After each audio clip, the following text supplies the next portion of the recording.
So my name is Jill Merkel, and I'm a registered dietitian. I work with Survivor Fitness. So today we're going to do a nutrition Q&A. I have some nutrition topics that I want to talk about, but we will have time for questions. So you guys can type those into the chat box and I will answer those probably at the end. And just so I'm not distracted by myself, I'm going to turn off my video. Okay, let's see. So a little bit about me. Again, my name is Jill Merkel. I'm a registered dietitian located in Nashville, Tennessee. And I love to work with people to just help them kind of cut through all the noise and the misinformation that is out there regarding nutrition. I know it can be really confusing when you read things online and you're just not sure what to believe, what is going to work for you, what is right for you. So just really helping people, you know, kind of take some of the questions out and figure out what is going to work best for you. And so that's some of what we're going to talk about today, as well as, you know, what are some things we can do right now during this kind of crazy time in order to take care of ourselves without adding more stress because there's already so much going on. So this quote I want to start with from one of my dietitian colleagues, Marcy Evans, RD. She had this on Instagram and I really loved it. It says, if all of the unknowns, anxiety, and food hoarding has you totally overwhelmed, I see you, you are not alone. So just knowing that it is a crazy time right now, things are not normal. And so it is okay if you're eating more than usual, if you're using food as a source of comfort, if you're eating differently than usual. You know, whatever's going on, it's okay to give ourselves a little bit of grace and a little bit of compassion right now and know that we're just doing the best that we can. And so try not to be too hard on yourselves if you do feel like you're eating differently than you normally do, but definitely check in with yourself and ask if, you know, food is the right source of comfort for you. Check in with yourself about how it's making you feel if you do turn to food for comfort or for emotional eating, and know that there are other tools in the toolbox, you know, to deal with some of these emotions and feelings that might be going on. So the first step really when trying to make any sort of behavioral change is to assess where you are currently. So that can be looking at your food habits, you know, if you're typically eating 3 meals a day, a couple of snacks, if you're more of a grazer who eats maybe 6 small meals throughout the day, just assessing where you're starting at. What are your exercise or movement habits right now? Are you able to move your body? You know, really being in tune with where you're at and not comparing yourself to maybe where you have been in the past or where you're hoping to go, but just accepting where you're at right now and using that information to help you as you start to make some positive changes.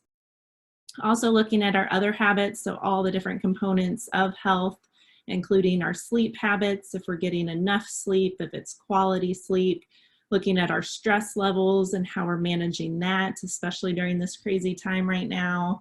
How's your mood throughout the day? How are your energy levels? And do you notice that there's any specific triggers that maybe trigger you to eat certain foods or eat in a certain way or do things that maybe don't feel the best or aren't leading you towards your goals? So the first step is always to assess where you're at currently and seeing where we can make some positive changes. If we try and overhaul a lot of things all at once, it's going to be very overwhelming. It's not going to be sustainable. It's going to be very difficult and stressful. And so that's not what we're looking for. We really want to try and make small changes over time can really lead to big results. So also really setting specific and measurable goals. So oftentimes if we just kind of think in the abstract, like I'm going to exercise more, that's not really specific and measurable. So maybe instead we set actual numbers. I'm going to walk for 10 minutes, 3 days per week in the morning. That way you know if it happened or not. You can check that off. You can see, oh, I did that this week. Or last week, no, I only did that 2 days. And then you can kind of check in with yourself about why were you not able to hit that goal? And if you were able to hit that goal, Is it something that you can continue doing, or is it something that you want to add on to? So again, saying I'm going to eat healthier, maybe make that a little more specific and measurable and say I'm going to eat 1 vegetable per day for 5 days out of the week.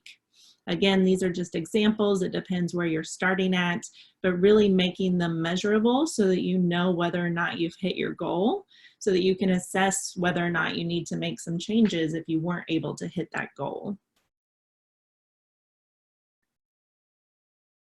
So let's talk about hydration. I think that's always a good starting point for people, is just to check in and see if you're drinking enough water throughout the day.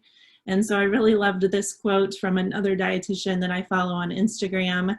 The body is 70% water. We're all basically just cucumbers with anxiety. And I would say that definitely describes most of us right now, especially.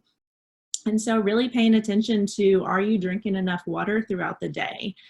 Hydration is super important. It helps your brain think more clearly. It helps your skin to feel better and look better. It helps your body and your muscles to feel better, helps remove waste from the body, helps carry nutrients throughout the body. So there's a lot of benefits to being adequately hydrated. And a general rule of thumb is to drink half of your body weight in ounces of water or non-caloric beverages per day. So if someone weighs 150 pounds, at minimum, we're looking for 75 ounces of water throughout the day. So again, with being specific and measurable, that way, if you're keeping track, you can know, did you hit your goal? If you didn't hit your goal, you can assess what the barriers were. Is it that you don't like plain water? Is it that you forget to drink water? Is it, that you feel like that's too much for you? Once you know what the barriers are, then we can start to make some changes and figure out how we can overcome those barriers. Then also, I like to start by looking at breakfast. Are you a breakfast eater? Definitely one thing to start with is looking at, if you aren't already eating breakfast, then maybe we can add in something for breakfast. If you are currently eating breakfast, assessing how much quality is in that breakfast. Are we getting a source of protein? Are we getting some healthy carbs, maybe a fruit or vegetable, some healthy fats? Really looking at quantity and quality both for this meal. So I feel like most people struggle with breakfast, especially it being kind of a full, complete meal with all the different food groups, because either we're pressed for time, maybe we don't like certain breakfast foods, maybe we're just grabbing something on the go, or maybe we're skipping it altogether, but really sets the tone for the day. So really thinking about having a full, complete meal for breakfast in the morning so that you are feeling, satisfied, that you're having energy in both your brain and your body. There's lots of quick and easy breakfast ideas on Pinterest and on different websites for, overnight oats that you can make ahead of time. Smoothies are a great option. Like the picture here, you can do burritos, you can do those ahead of time, or little egg quiches. Lots of different options for making breakfast beforehand so that you don't have to spend a lot of time in the morning. And so really looking at each of our meals, breakfast, lunch, and dinner, kind of using this plate method to look at the 4 main food groups and assessing, if we are having breakfast and currently it's a bowl of cereal, that would be a source of carbs, or on the picture here, it would be called grains, and then maybe a little bit of protein from our milk. But really, we're not getting a good source of protein. We're not getting any fruits or vegetables. We're not getting any healthy fats. And so it would make sense then that a bowl of cereal probably isn't going to keep us feeling full for very long. So really assessing and trying to get at least 3 of the 4 food groups at each meal so that you are giving your body the nutrition that it needs, so that you're filling up on fiber, you're getting all those good carbohydrates for energy for the body and for the brain, lean protein so that we're not breaking down our body's muscle, healthy fats so that we're helping to manage inflammation, keeping our body feeling satisfied and full. So for example, if, still talking about breakfast, maybe the cereal and milk isn't a full, complete meal, but maybe we're having some scrambled eggs, which would be a source of protein, throwing in some spinach in there, getting some color, Maybe we're having a slice of toast, which would be our grains, with some peanut butter on that toast, which would be a healthy fat. So really just assessing what you're doing currently for breakfast or for any of the meals throughout the day, and seeing if there's a certain food group that maybe you're lacking throughout the day that we want to go ahead and add in either to our meals or to our snacks. On the side there, then you can see the flavors. Using different herbs and spices is a great way to make the food flavorful, but also adds a lot of good nutritional components, which we'll talk about a little bit later on. And it's a good way to kind of mix things up if you're trying to, use a lot of chicken that you have, in the freezer, and you're like, well, I don't want to just eat plain chicken breast all day. Having those different herbs and spices can really help to make it more flavorful. So a common myth that I hear a lot is that carbs are bad. Carbs tend to get a bad rap. People think that, if you're trying to lose weight, you need to cut carbs, and carbs are just evil, and that is not true. All foods serve a purpose, so it's just being aware of what purpose that food is serving. So carbs is the preferred energy source for our muscles, for exercise and daily activity, but also for our brain. So that's why breakfast is super important, to get our brain the fuel that it needs so that we can think clearly. If you've heard the term hangry, where you're so hungry that you're angry, it's because your brain needs fuel. So carbs are not bad. I feel like the main thing with carbs is that the list of foods that contain carbs is kind of never ending. There are a lot of foods that contain carbs. A lot of our snack foods, a lot of our dessert foods contain carbs. And so it does tend to be the food group that I see most people eating more than they need, maybe on a regular occasion. And so that would be the thing to look out for. If we, go back to that plate method, we're looking at a fourth or a third of our plate to be a source of carbs, versus if you go out to eat, in normal times when you're allowed to go out to eat and you get served like a giant plate of pasta, we don't necessarily need that many carbs in one sitting. Ideally, half of the time, at least, we're choosing the less processed of the carbs, such as the whole grains. So choosing like the whole wheat bread versus the white bread, choosing the brown rice versus the white rice, because the whole grains are going to give you more fiber, more vitamins, more minerals, more nutrients, keeps you feeling full for longer. But that's just a rule of thumb. If you like, white pasta versus the whole grain pasta, it's certainly okay to have that as your source of carbs for one of your meals.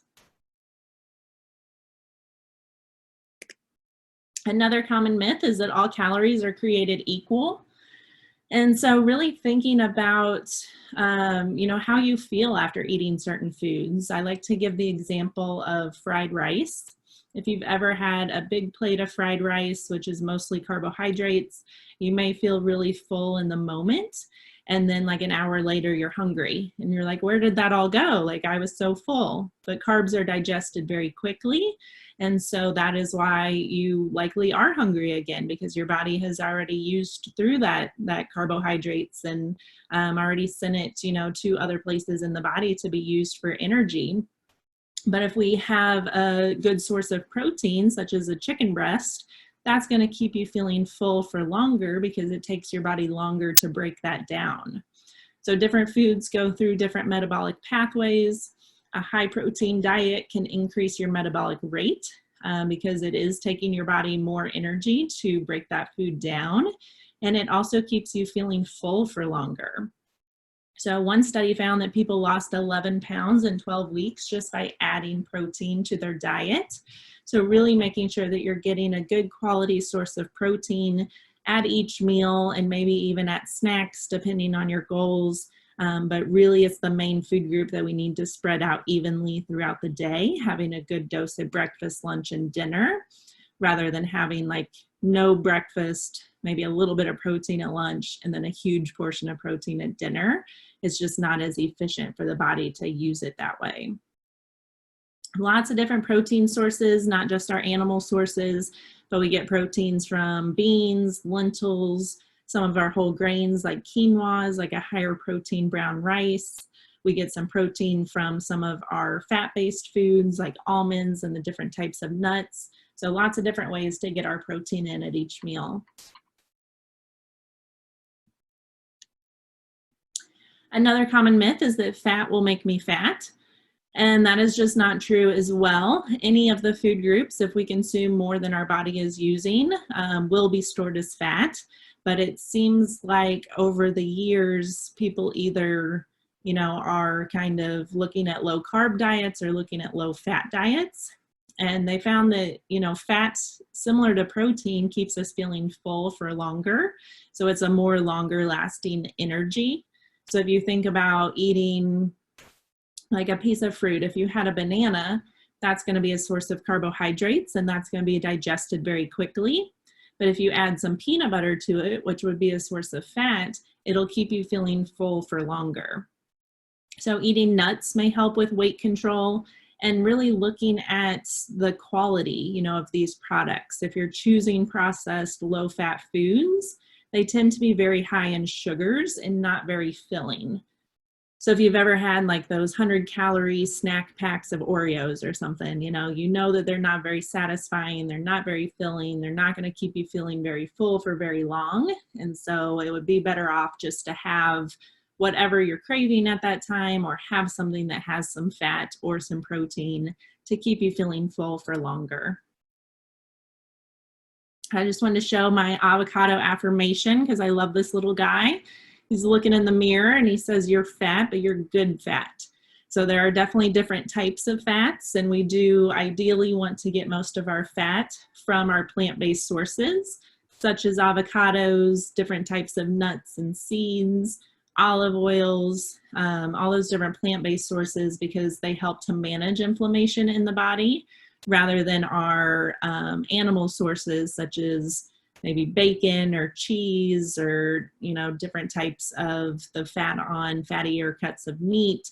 Those are going to cause more inflammation in the body. So definitely, look at those avocados in a smoothie. Avocado is excellent. If you've never had that before, it just makes it super creamy, but you don't notice any difference in taste or anything. So definitely a good way to add that in.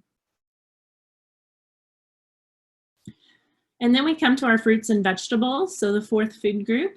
And really here we want to focus on the different colors. So a couple of different ways to think about it is getting 3 or more colors on each plate. Each time you're making a meal, trying to get, 3 or more colors. If you just want to say you're going to get 1 color, that's better than nothing. But really looking at your overall diet, a normal day, and seeing, do you get some different foods from these different categories? The different colors that come in our foods provide different nutrients. And so it's important to get a variety of colors so that we are, giving the nutrients to our muscles and our bones and our skin and our brain and all the different functions that are going on, getting these vitamins and minerals into the body.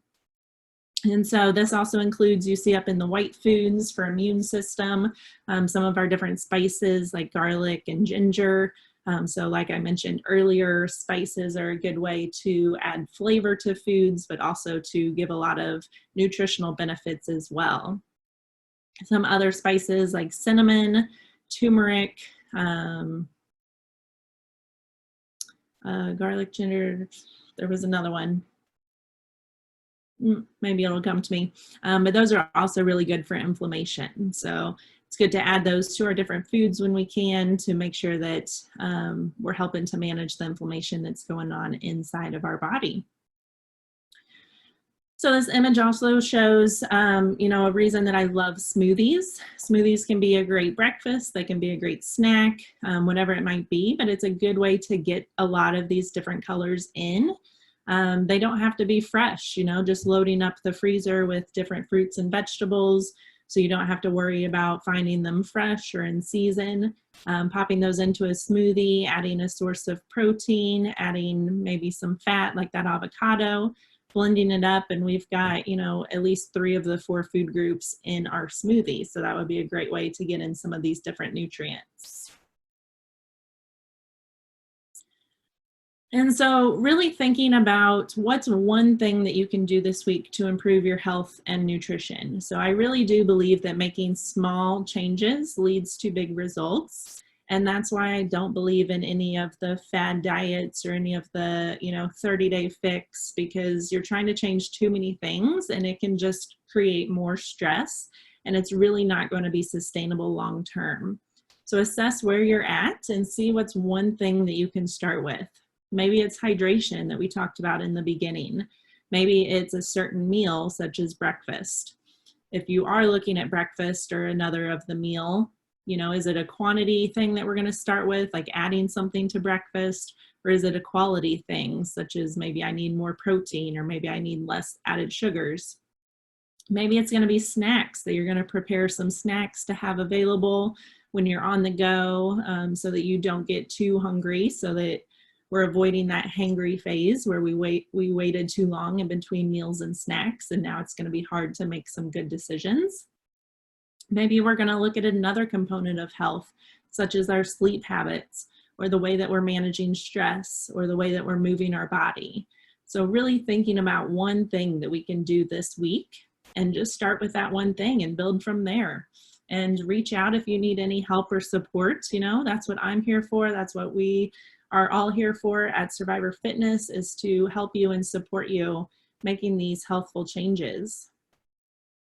And another reminder that I saw, I think on Instagram, that it's okay to not be at your most productive during a global pandemic. So again, just really giving yourself grace and kindness during this time, and just knowing that we're doing the best that we can. I know it can be kind of stressful to go even to the grocery store right now, and maybe they don't have everything in stock that you had on your list. And so we have to be a little bit flexible with, kind of having an idea of what we might want to get, but having some backup ideas too, so that we are getting some different foods from each of the food groups, even if the store is out of something that we originally went for. Lots of different ways to kind of manage our eating habits during this time. If you do find, that it can be helpful to kind of set certain times for yourself to have those meals and snacks. If you find that, maybe you're grazing throughout the day, and so you're never really allowing yourself to feel hungry, or maybe you find that you are really busy throughout the day, and so you're not remembering to eat meals and snacks. So it can be helpful for some people to kind of set times that they're going to eat. And for other people, just relying on your body to tell you when it's time to eat. So really getting in tune with your hunger and fullness cues, not waiting too long to the point where now you're hangry and you're going to just eat whatever you can find first, or whatever's available in sight. So really listening to your body and taking care of it as best as you can right now. So those are all the topics that I was going to cover today. If you guys have any questions, you can type them in the chat.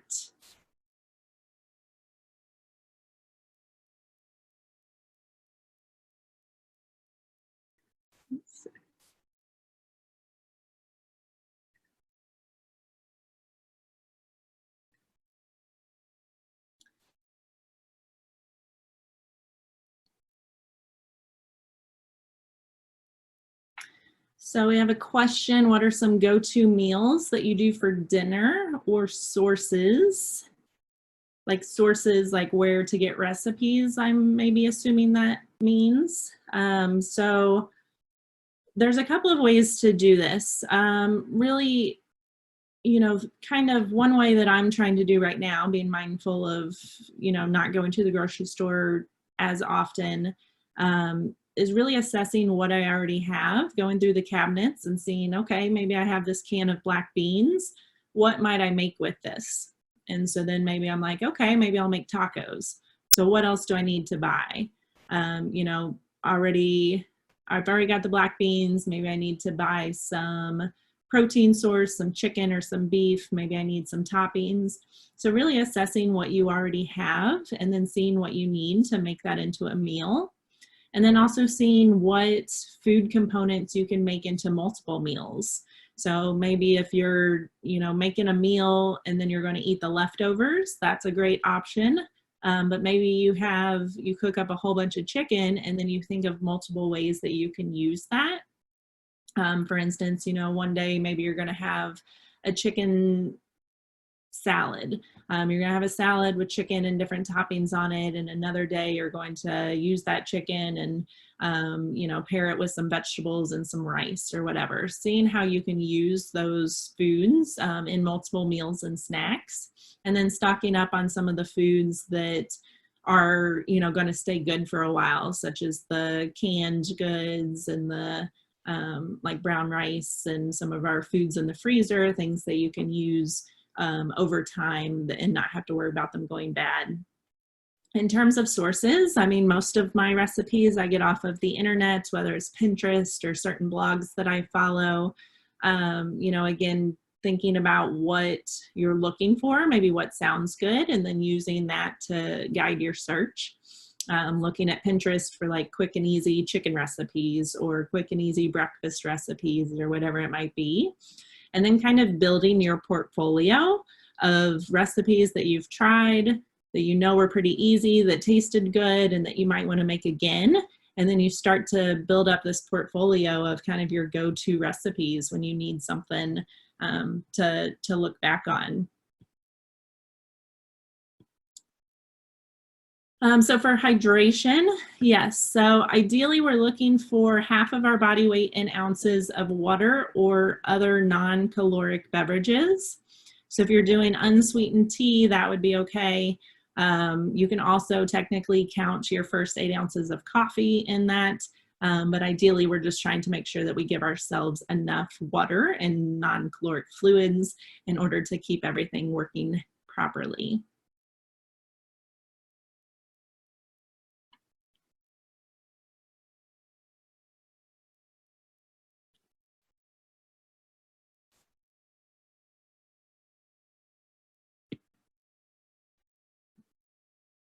Yes.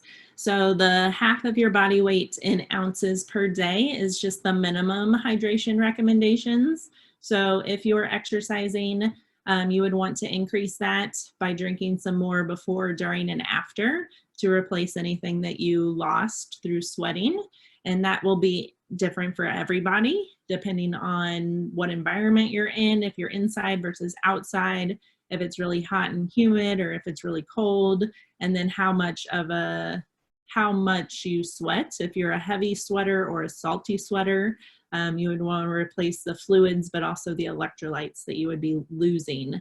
If you do notice that you maybe, you know, can taste salt after a workout, or you can see it on your skin or on your clothes, then that would be a sign that you need to definitely replace those electrolytes as well, using a sports drink or using salty foods or other electrolyte supplement.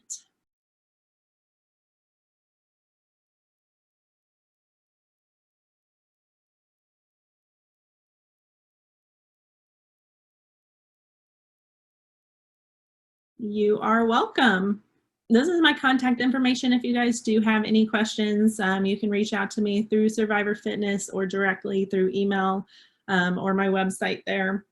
But thank you all for attending, and I hope that this was helpful. And again, you know, just looking at what ways you're taking care of yourself during this time and looking at the whole component of health and not getting too fixated on, you know, trying to eat perfect, because there is no perfect way of eating, and really just doing what feels best for you and for your body and is getting you closer to your goals. So thank you guys so much.